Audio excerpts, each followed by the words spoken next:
Hello, everyone, and Remove welcome seven. to the Tribal Council podcast. I'm here with my co hosts, my good friend Connor Boudreau A and my girlfriend Jessica Schroeder. Hello. And today we're going to be talking about Survivor Episode 4, Season 49. Um, and this was a pretty interesting episode, seeing as we had a tribe swap.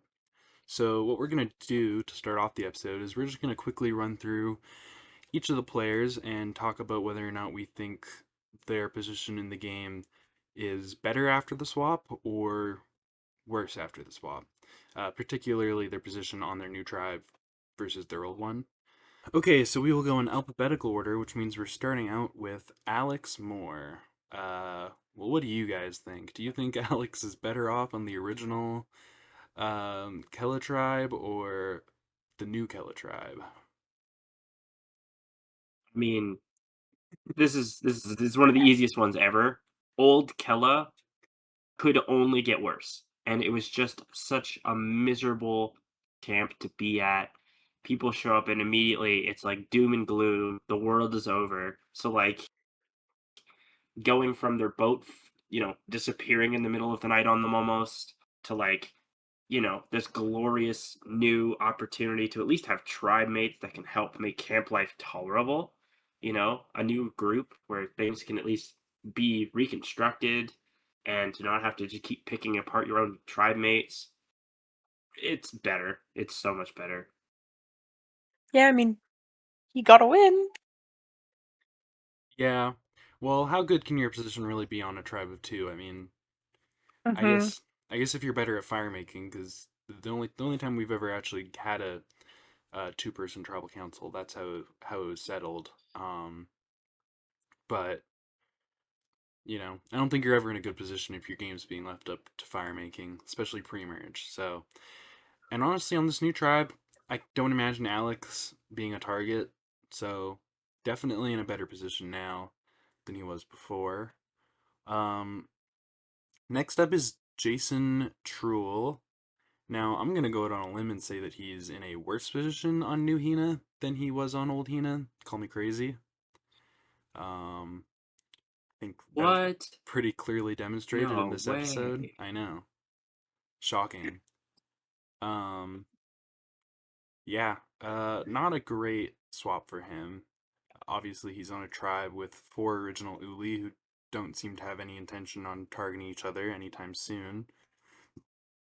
Plus Sophie, who's integrated herself really well with those former Ulis.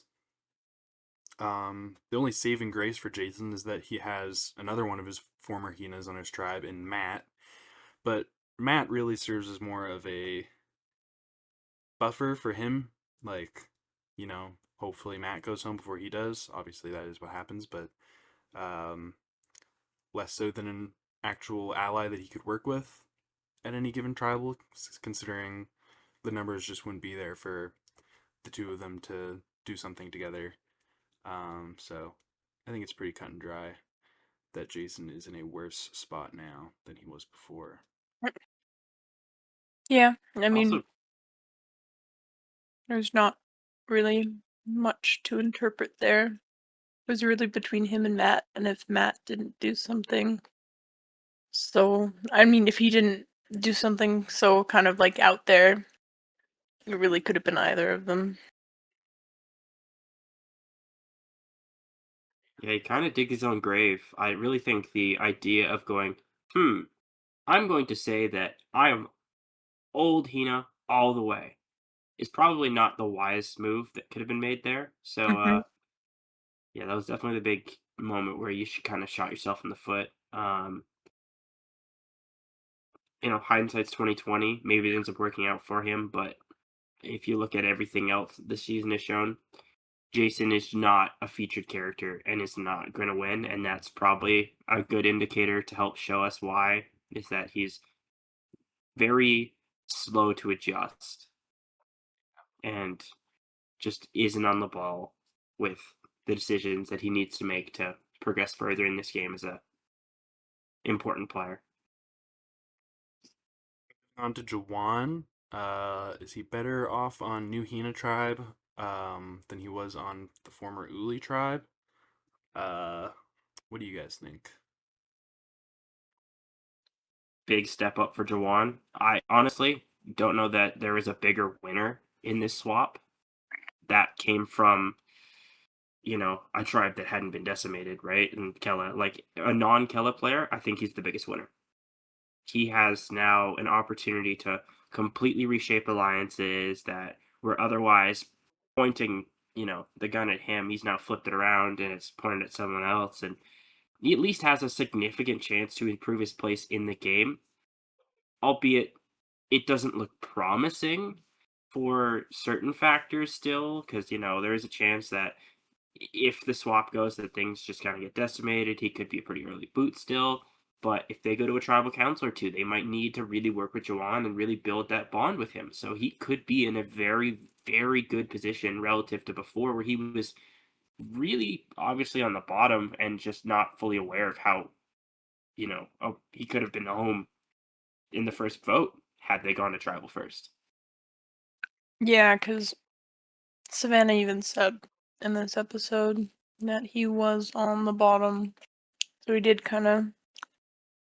It did give him a better position in the game overall, the swap. I agree. Bottom of a tribe to maybe sort of in the middle is pretty good, especially it's so close to the merge. That's that's definitely a pretty major step up for Jawan. Moving on to Christina, who's the first player who I would say I don't know that her uh, position has necessarily changed all too significantly. I don't know necessarily where she was on original Hina. Mind you, she does seem to be in a great position on the new Kelly tribe, so maybe you could say that she's moved up, but ultimately I don't know because I don't know that she was necessarily on the top of old Hina. She certainly didn't seem to be on the bottom either, so She kind of really. seemed. I feel like she. Sorry, did I interrupt you there? Oh no, it's fine. You can go. I feel like she's kind of like not quite middle, but just above middle between like the top of her tribe. Like she's in a good position, I feel like. But yeah, we don't really get much of where she's at in her tribe. I think she's just overall kind of chilling, I guess. As far as I'm concerned, you go from 3 out of 6 or 3 to 4 out of 6 to 3 to 4 out of 7. Like you kind of just took mediocre position here. All right, new tribe, mediocre position there. Honestly, I would argue maybe even slightly worse because now you're on the old Kella Beach, but that's really all that changes.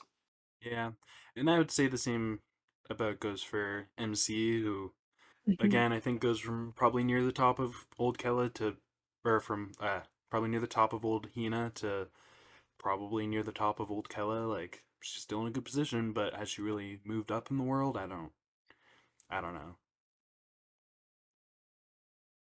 Um, and then I would say I that mean, actually I would say the same yeah, goes for our next two players, even Nate and Rizzo, both near the top of their original tribes, still near the top of their new tribes.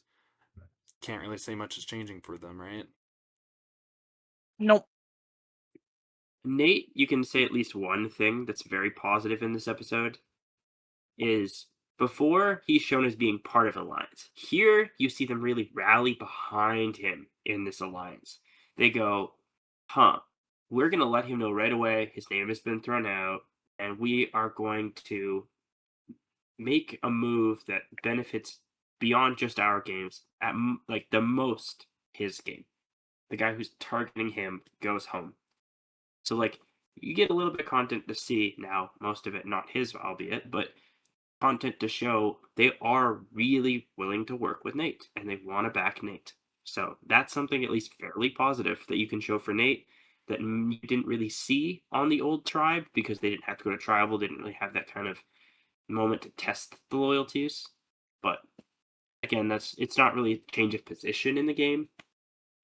Yeah, it's just us learning more about his position. Maybe he's kind of on the top of that four-person alliance, which did include Shannon. Now I guess it includes Juwan, um, due to the circumstances of the swap. But I think if he's at the top now, he was probably always at the top. Um, but we did get to see more of that.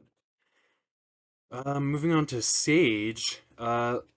Actually, Sage is another one who I would say hasn't really moved. But as opposed to everyone else, um, I would say if anything, she's kind of gone from the bottom to the bottom. Maybe you could argue even that her position on Nukella is slightly better because I do think Juwan had kind of saved himself and Sage had kind of dug a hole for herself on original Uli, and if they had gone to tribal, I actually want to say that Sage would have been more likely to go home than Jawan.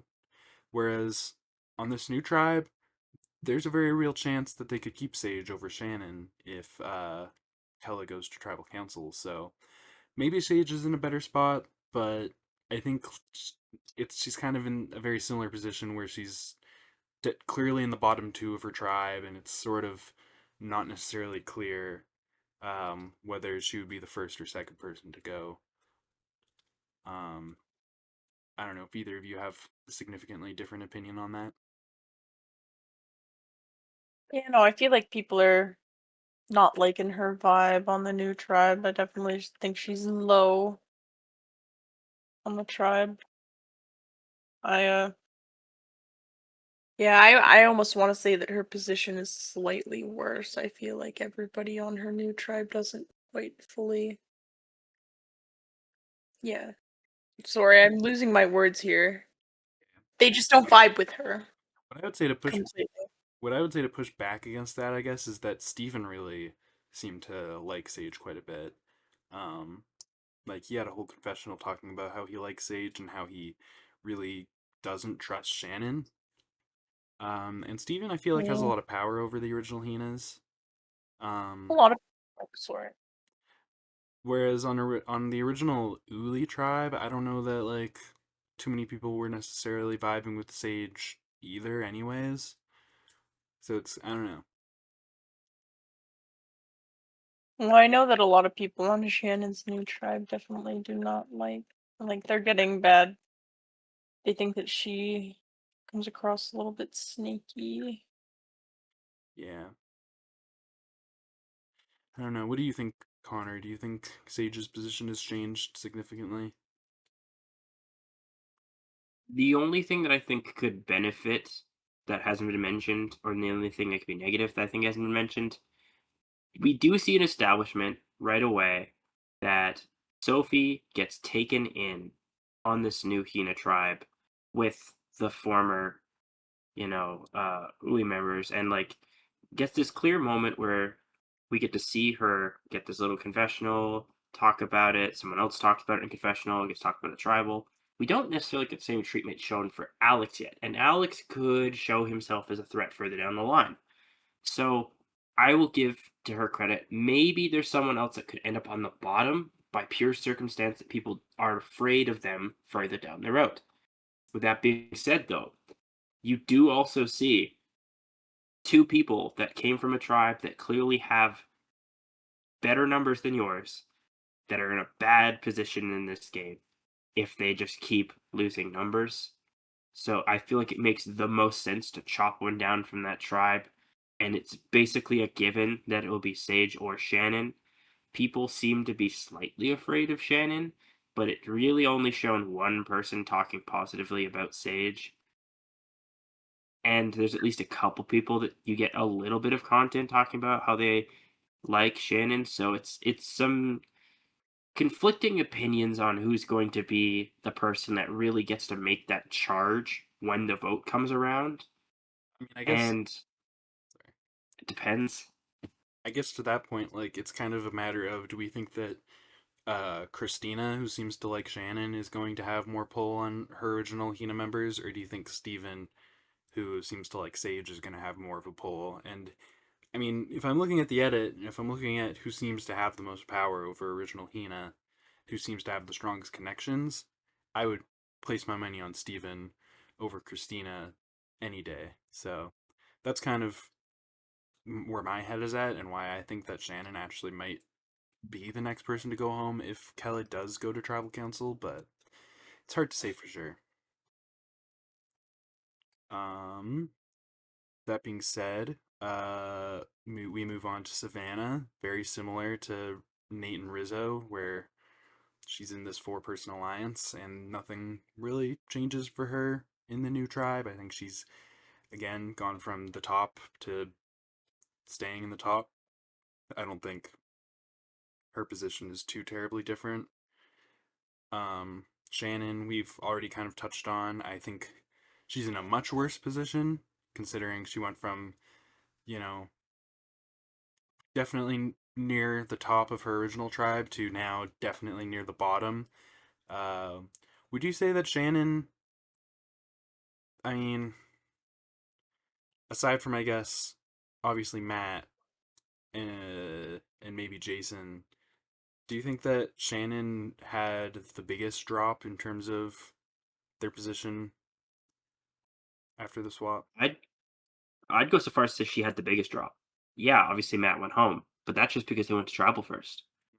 And Shannon was clearly in a good alliance. Whereas like you see bits and pieces of the Hina tribe alliances, and you see some moments in the first couple episodes where it looks like Matt's in a good spot, and then episode 3 gets completely skunked, and we get nothing, like next to nothing from that tribe as a whole outside of MC. So like it was kind of already a given, I feel like, that Matt wasn't necessarily in like a dominant power position.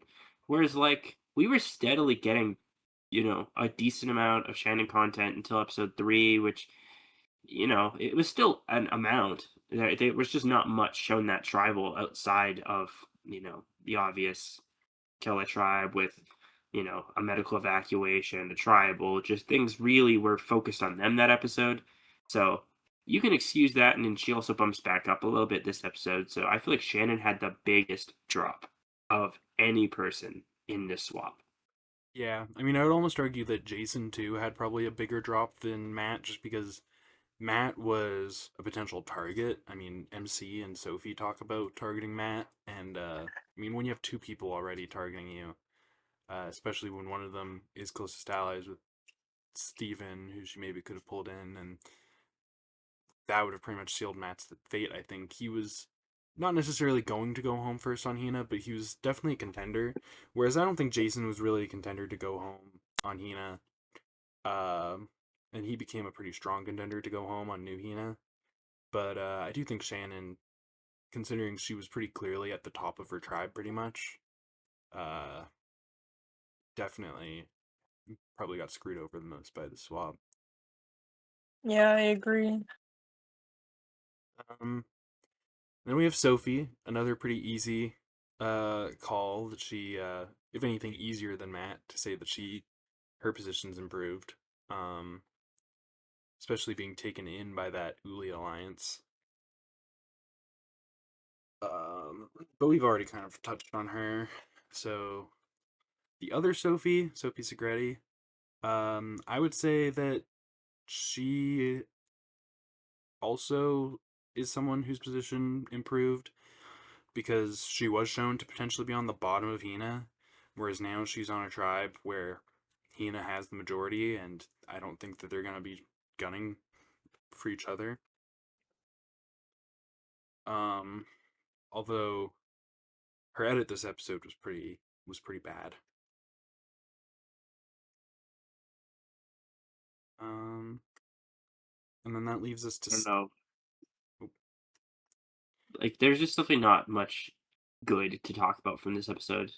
yeah, and then that brings us to Steven, who very similar to a lot of these other players.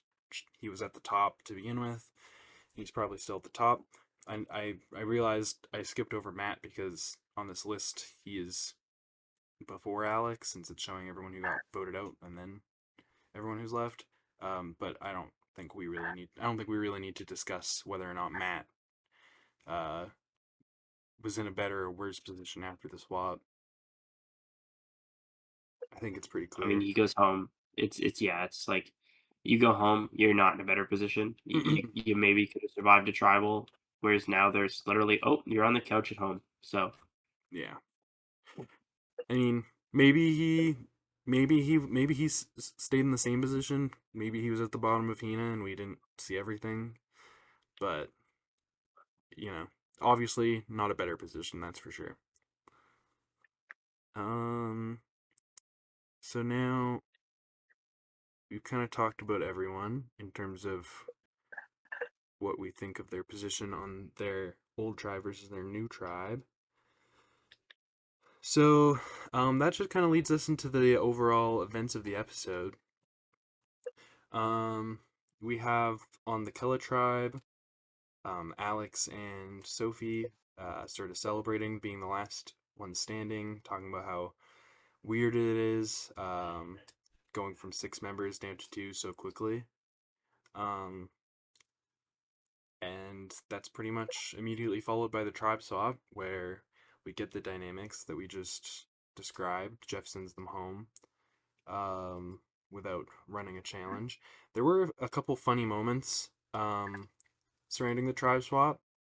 I don't know if you guys caught when the Hina tribe came in and they were doing their little chant, and Savannah and Rizzo both just looked at each other and said cringe.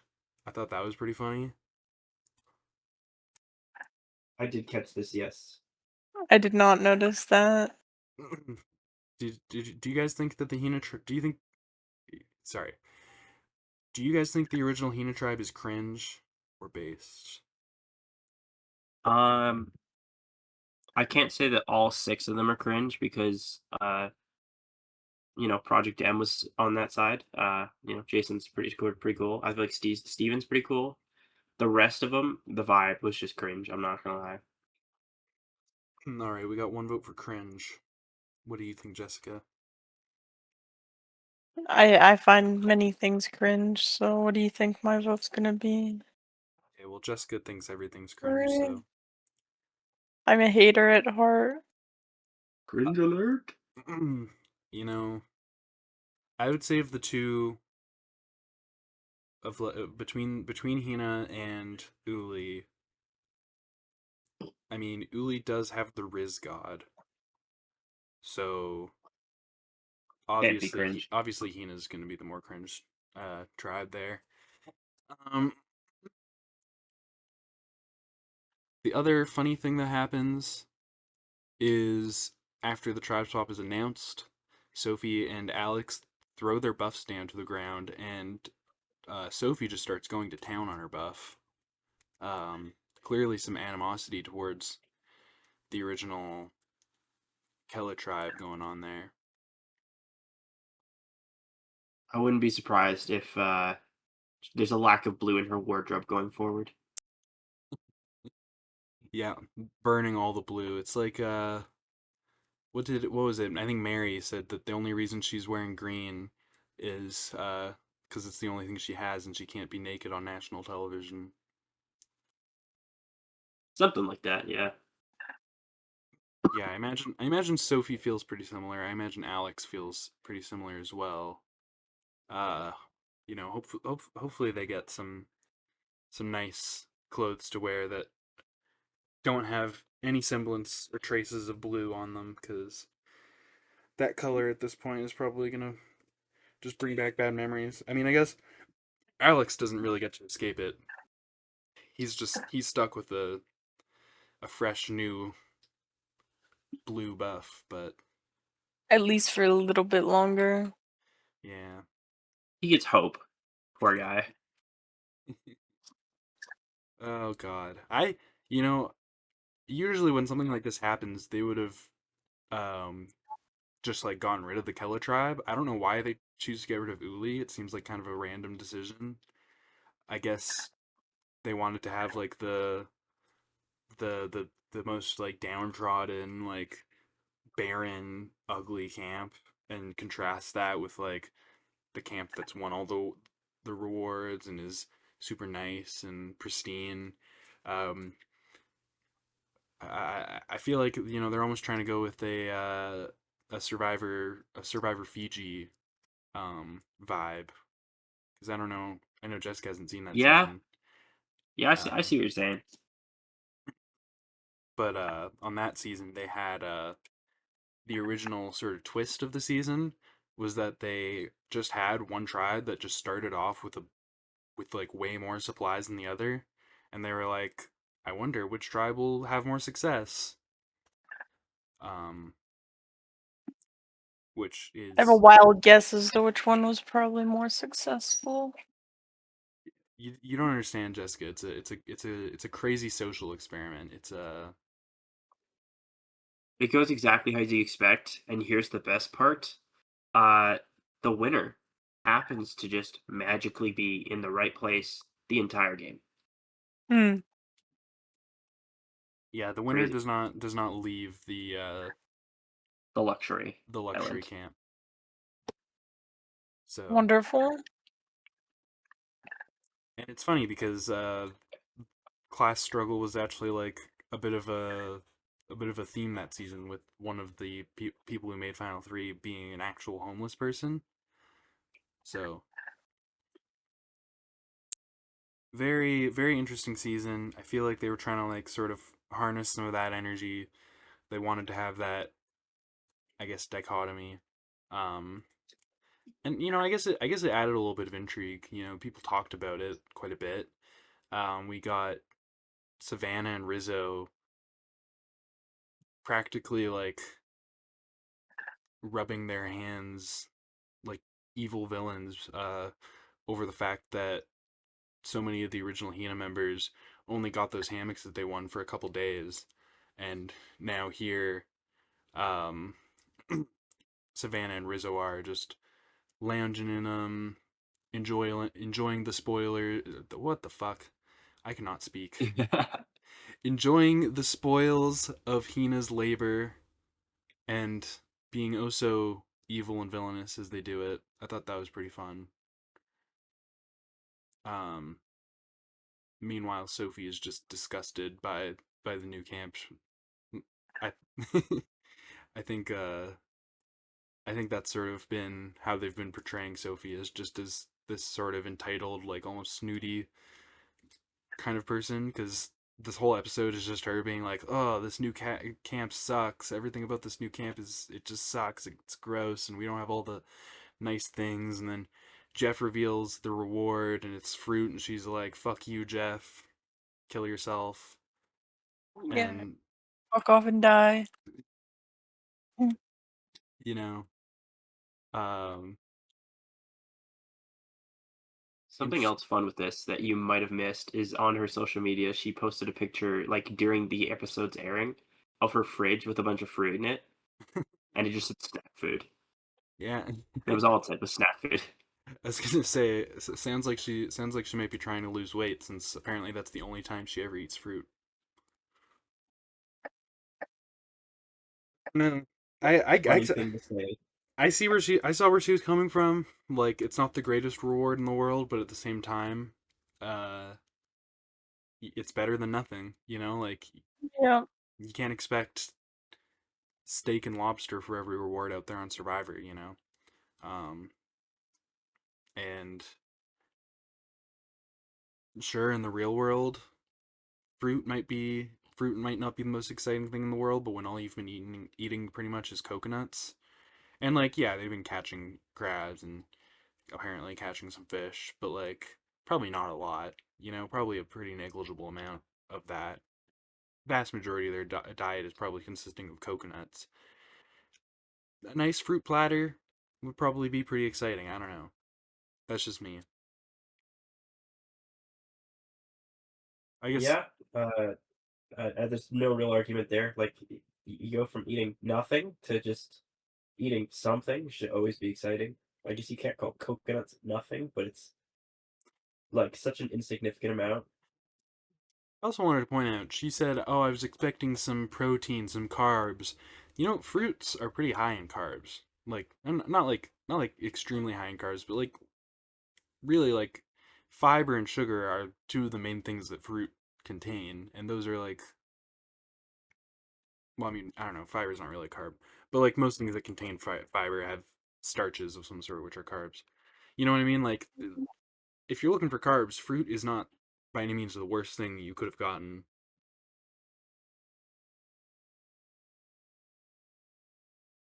I don't know. She Look, wanted if to complain. She got to complain.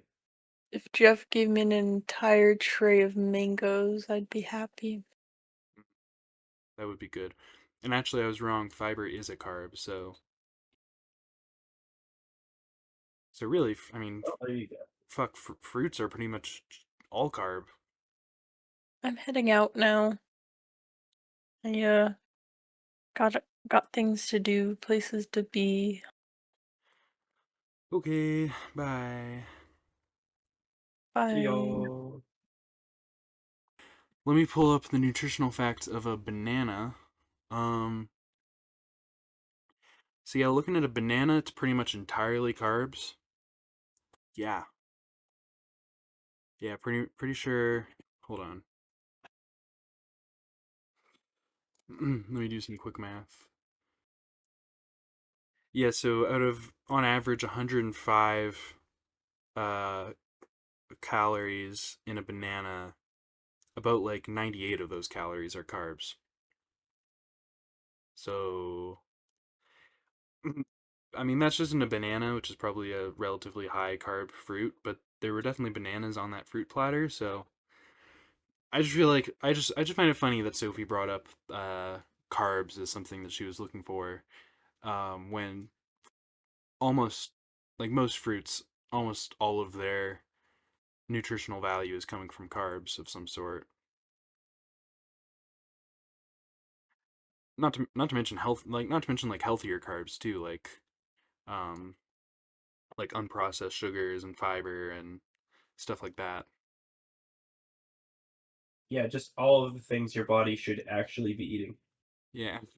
Mind you, like some honestly some like healthy fats, some protein would be nice. Um but like good carbs, like fructose and fiber and all of that when you're starving is definitely going to be a pretty big boost. I mean, your brain runs on sugar, so getting some sugar in your diet somehow is pretty important, and fruit is definitely the healthiest way to do it. So, I don't know. From a nutritional perspective, I think that fruit is a great reward for Survivor. Um, Maybe it's not the best possible reward, but it's definitely a good one. From a morale standpoint, I think just having any sort of variety is good, so I don't think there's too much to complain about there. Is it the greatest reward in the history of Survivor? No, obviously not. But not every reward can or should be, so, you know. I I I kind of got where she was coming from, but I definitely thought it was a little bit like of a weird reaction. Especially for such an early reward too. Like later in the season, if they got just a fruit platter and that was it, I might get it a little more if they've been out, for a while. But like you're like what 7, 8 days in at this point, complaining about fruit. Come on, Right? And like the other thing is, you know, if they've been able to catch fish and they've been able to uh get their hands on some crabs, really like those fish and those crabs are going to be providing your protein. The coconuts are going to provide you a good amount of healthy fats. The main thing you're going to be missing at that point is carbs. So, um, and getting those carbs in through fruit is probably the best way to do it, as opposed to pasta or something like that. Um, to it's the like most natural, healthy one. So yeah, you're not wrong there. Yeah, to sort of if you're trying to like sort of balance out your survivor diet when you're mostly eating fish and coconuts, fruit is probably the best thing to add to that diet if you're thinking of, making sure that you're getting all the most essential things. Because, coconuts do contain a decent amount of fiber and a little bit of sugar, but they're mostly fat. Whereas, a banana is almost entirely sugar and fiber. I imagine an apple is pretty similar. Um, I don't remember exactly what fruits they had on that platter, but most of the fruits they would have had would have probably mostly been sugar and fiber. and vitamins, you know? So no, I definitely think that a fruit platter at that point at that stage in the game is a great reward. Yeah, You know, no disagreement here. I also think that Sophie had every right to comment on it if she felt underwhelmed. I thought it made for good content in the episode. I don't begrudge her for it at all. I'm just delivering my perspective on it. Um, I thought it was pretty funny actually, and pretty cool that she spoke out about it because a lot of people would not have the guts to do that, to stand there in front of Jeff and tell him, "Hey, your award sucks." Yeah, definitely one of the few times you do get that verbalized on camera and like actually get to see them mention this because like that's not always brought up. Yeah, no. So yeah, I thought it was a pretty funny moment. I thought it was a pretty cool moment, and while I disagree with Sophie, I do appreciate her boldness in that moment.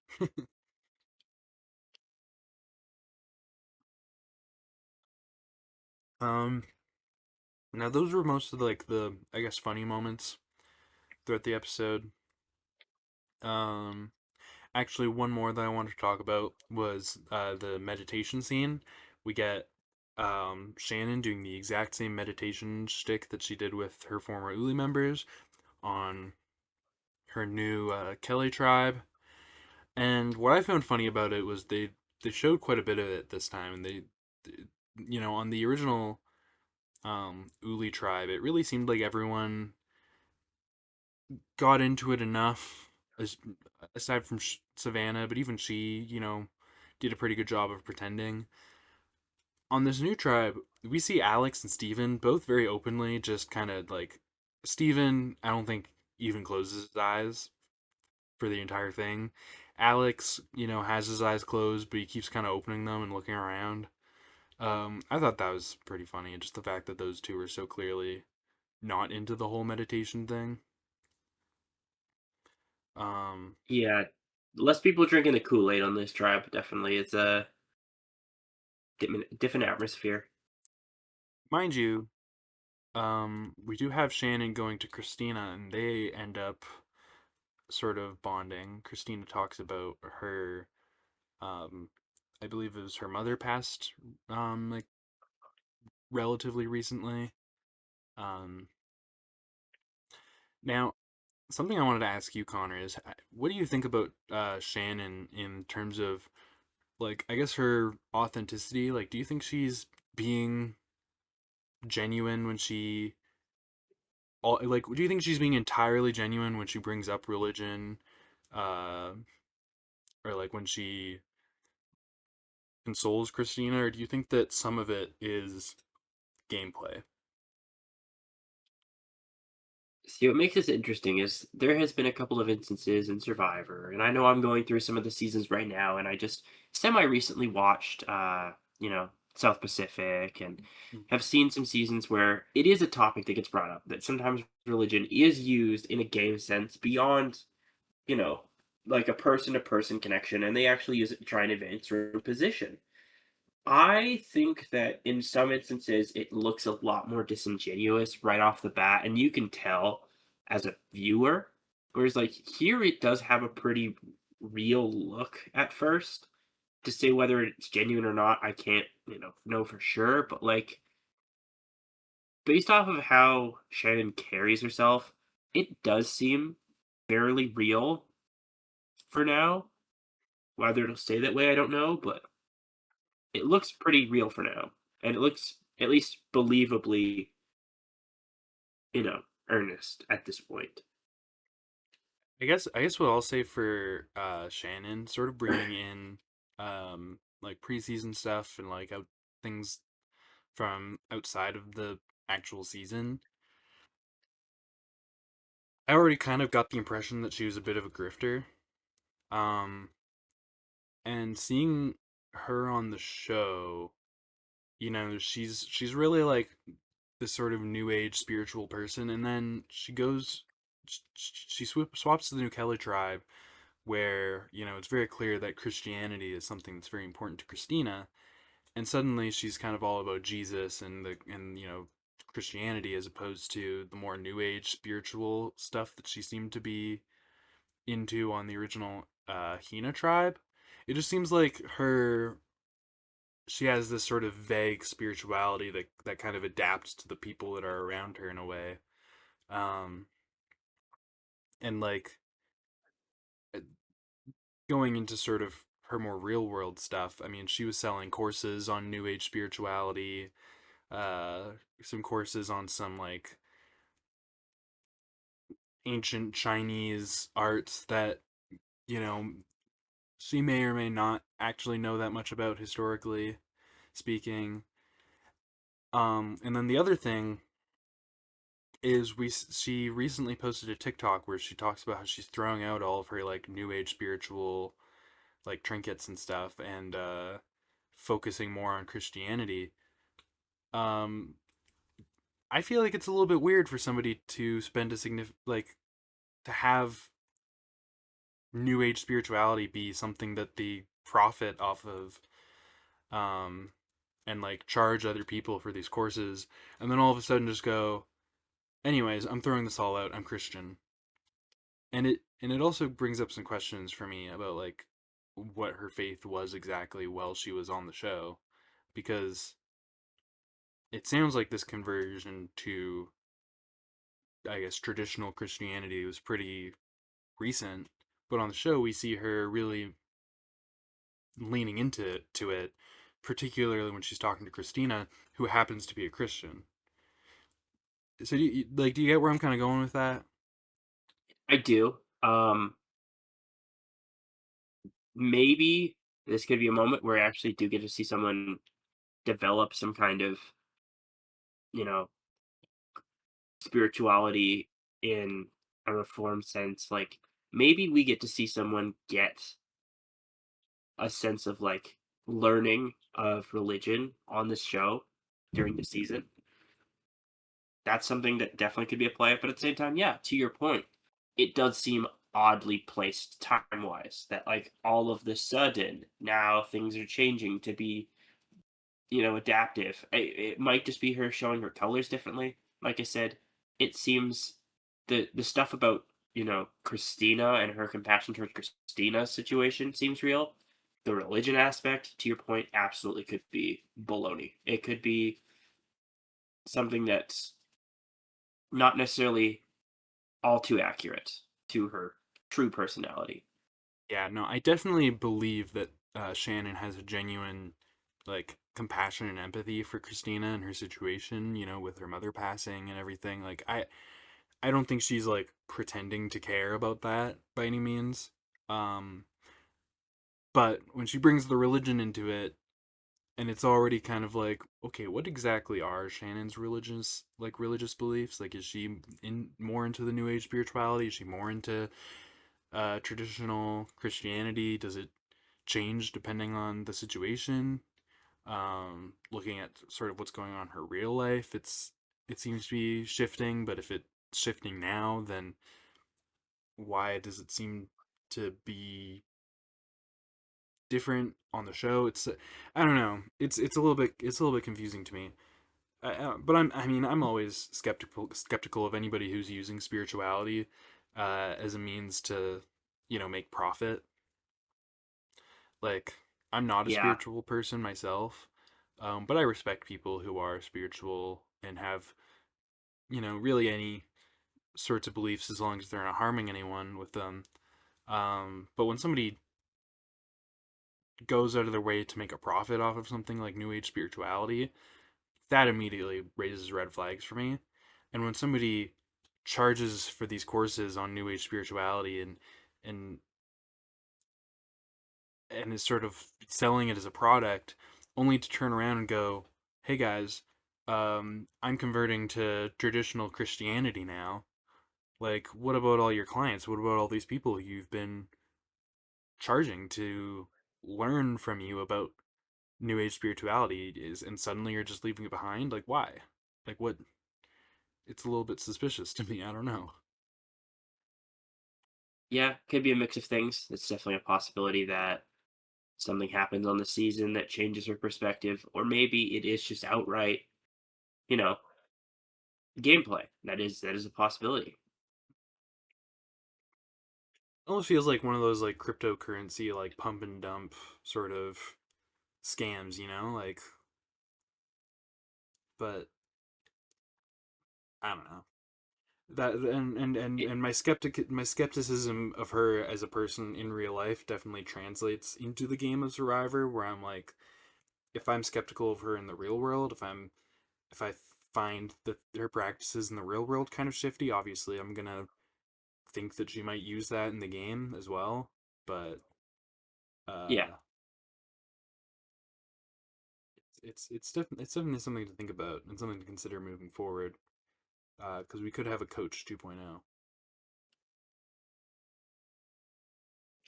I mean, hey, who doesn't want a little bit more coach on Survivor?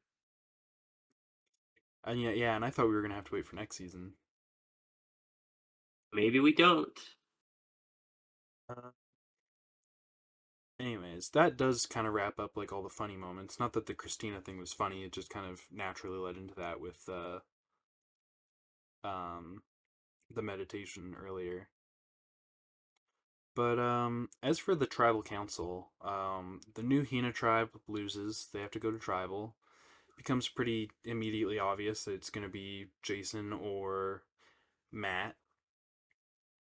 Something that I find interesting is that we get Savannah really seems to want to send home Jason.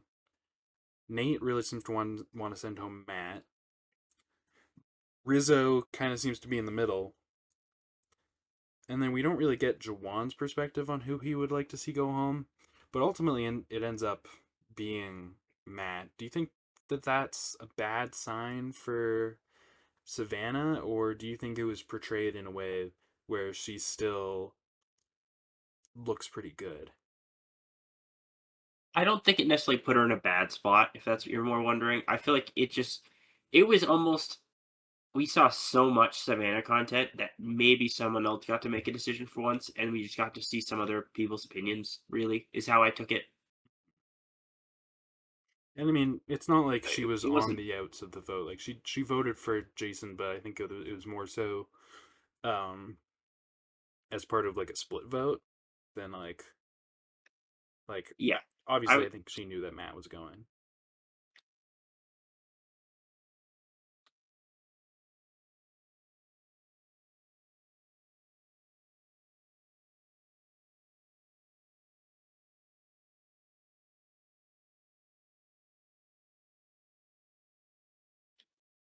hello? Hello? I think you cut out if you were talking. I think I just finished my sentence. Okay. I don't know. For some reason, I thought you would just like, just disappeared, and I'm like, okay.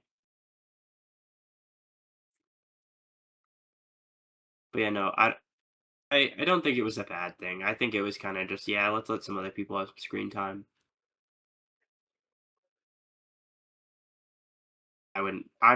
I'm not really digging into it too much. Let's put it that way. I do think it looks good for Nate though, the fact that he was sort of the main person gunning for Matt, and then ultimately it was Matt who went home. Like that's always a good thing to have for your edit. Um, Yeah, so especially since I don't think Nate's been like overexposed by any means. Um, he really hasn't. He's been kind of shown enough frequently that we, can still consider him a relevant character. yeah. I mean, of the people left, he's we have Shannon right in the middle, and he's in the top half, I guess. Hmm. Um, but yeah. Now, as for like, where do you think Matt went wrong? Like, where do you think? Obviously, he could have. I feel like if he had played things differently, Jason could have gone home, and Matt would still be here. Like, where specifically do you think Matt really went wrong?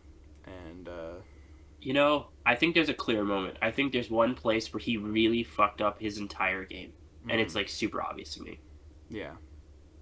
He grabbed the wrong buff. I'm gonna be honest. That was it to me. He grabbed the wrong one. Just like there was not much he could have done.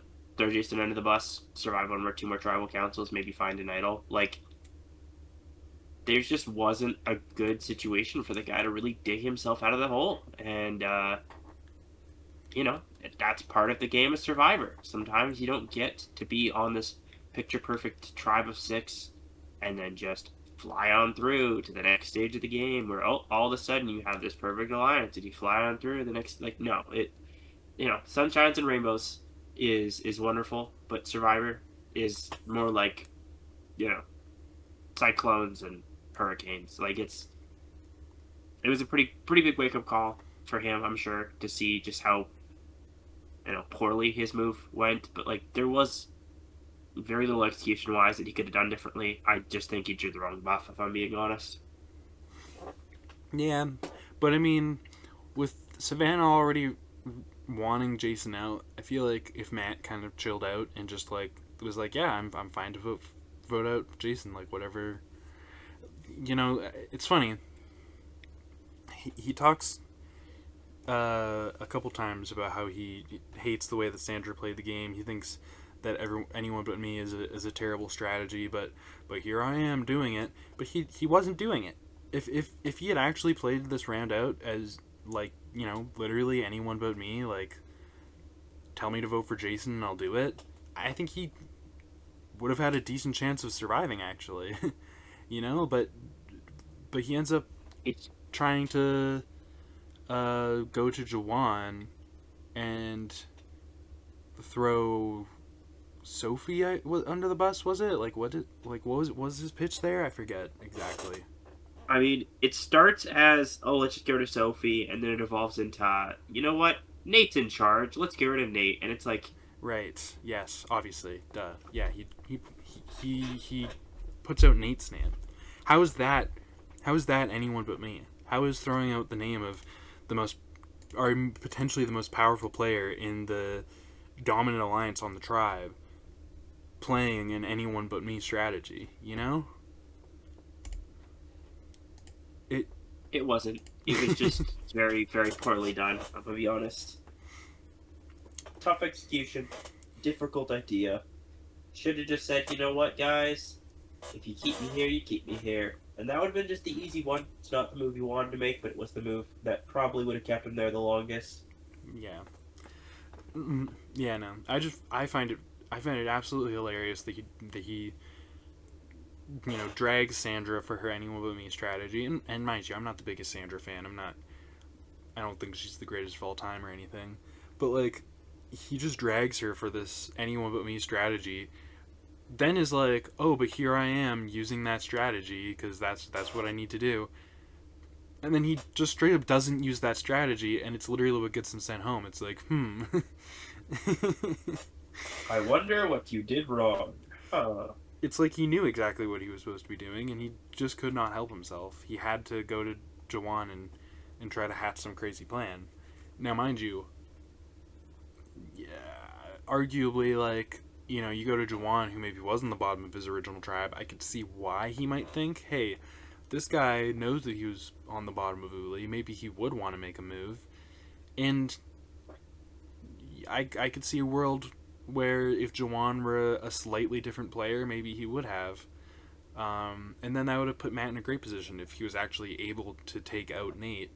But that was just never in the cards for him, and a better player than Matt would have recognized that. And maybe that's exactly what Jason is, a bit of a better player than Matt, because aside from being like, hey, I'm going to use my shot in the dark, by the way, which kind of rubs some people the wrong way, Matt really does just sort of sit back and go, yeah, just do what you need to do. I hope you keep me. And And what happens? Shocker, they keep him. yep, mind you, he also fumbles a decent bit with the whole shot in the dark thing. So Neither play Yeah. particularly well this episode, honestly. But Matt just fumbles pretty hard, and it's unfortunate, but it is what it is. Unfortunately, Gabler 2.0 did not have nearly the success that Gabler 1.0 did. Some things are so good that you just don't need a sequel for it. I feel like Gabler is like very good one and done instance where it's like we watch this guy have this like peak peak idea of how to play the game, totally perfect, amazing idea, and then it happens to work once. If people try to replicate it, it's just not going to work again, I don't think. I mean, the general strategy of like staying under the radar, making a big move, and then going back under the radar and hoping that one big move can like earn you enough respect in the end without putting too big of a target on your back certainly could work. The exact execution of it that Gabler employed, I I don't know. Might not. I think his execution would be hard to replicate, but there's outside circumstances that play into that too, so, Yeah. you know, Would you? difficult to say. How would you feel about a Gabler on a Winners at War 2? Yeah, not every winner has to be like, oh my god, this was the top, like, 10 winners ever. Like, Mm-hmm. we need to have some different, characters, right? If every winner played the same, we would never have a winner season because that would be so boring, Yeah. right? Whereas, like, we get a season with, like, Tony and Sandra, you know, some very interesting characters. You get, like, a Boston Rob, right? Who comes in and, you know, he's a very, straightforward, does what he wants type of player. You're going to get people like, for example, Ben or Adam, who are Mm-hmm. very different, Yeah. right? Or someone like Sophie, for example, or Yule, who played in a very different style of season than a lot of these other players where things went very different. Wendell is another great example of like came into this iconic duo, but the other iconic duos that won seasons that end up at competing to be one of the better duos played a very different strategy than they did. So Yeah. like you need different kinds of characters to make those kinds of seasons entertaining. Albeit, yeah, Gabler's not the greatest winner. So what? He would be a great character for a winner season. Mm-hmm. And we can maybe see the evolution of Gabler, if there is any. Or we could see him play the same game and see why, circumstantially, he won the season he did. All I'll say is if I've ever played Survivor and I find myself on like some sort of returnee season with Gabler, I am doing the Alligabler Crocodile Alliance. That'd be pretty funny. I would love to see that. And you know what? I think we got to start pitching that to CVS right now because that sounds amazing. Yeah, that'll be in my application. I'll be like, if you put me on, then you put me on again, and you happen to put Gabler on the same season. Surely it's worth it. This amazing. Oh yeah, no, that honestly, just knowing how much everyone loves Gabler, that sounds like the best idea, something you could ever do for your applications. Mm-hmm, mm-hmm, Yeah, that sounds like a great idea. mm-hmm. No, in all honesty, I liked Gabler as a player. He wasn't like this like strategic mastermind, sure, but yeah, give me a Gabler 2.0 season. I'm not opposed. Hell yeah. Anyways, that was a bit. We went on a bit of a Gabler tangent. Almost Yeah, forgot that we were talking about Survivor 49. Um, yeah, I feel like we went through like most of the important moments in the episode and overall storylines and everything. So, um, yeah. unless you have anything else major that you want to touch on, I think we can pretty much wrap it up there. No, honestly, it was a very interesting episode. The swap was nice. It was a good change of pace from last episode prior, and look forward to episode 5. Looking forward to it. With that being said, the tribe has spoken.